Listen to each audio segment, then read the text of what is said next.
আজকে সকালবেলায় ঘুম থেকে উঠেই আমি চলে গেছিলাম ছাদে। আর মায়ের হাতে লাগানো এই গাছগুলোতে এখন সুন্দর ফুলও এসে গেছে। গাঁদা ফুলেরই সিজন, অনেক প্রচুর গাঁদা ফুল হচ্ছে। তারপর পায়রাকে খেতে দিয়ে আমি নিচে চলে আসলাম আর বসে পড়লাম আমার গাছ নিয়ে। আজকে ঘুম থেকে তাড়াতাড়ি উঠেছিলাম, যেহেতু সকালে কাজ ছিল তাই তাড়াতাড়ি করে কাজেও বসে পড়েছি। মাঝখানে মা আবার আমাকে একটুখানি খেতে দিয়ে গেল।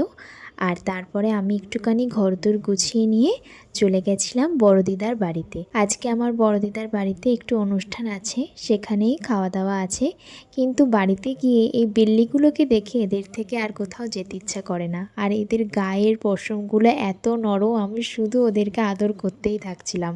ওখানে গিয়ে অনেক দিন পর দাদা বৌদি এরা এসেছিল, তাদের সাথে দেখা হলো। আর হঠাৎ করেই প্ল্যান হলো আমরা একটু দূরে চা খেতে যাব। তো সন্ধ্যাবেলায় আমরা সবাই মিলে চা খেতে গেছিলাম। আর সেখানে গিয়ে অনেক গল্প মজাও করেছিলাম। তারপর একটু রাতের দিকে করে আমরা আবার বাড়ি ফিরে আসছিলাম। এভাবে আজকের দিনটা কেটেছে খুব ভালো, সবার সাথে আনন্দ করে কাটিয়েছি। আজকের ভিডিওটা এখানেই শেষ করছি। আবারও তোমাদের সাথে দেখা হবে পরের ভিডিওতে।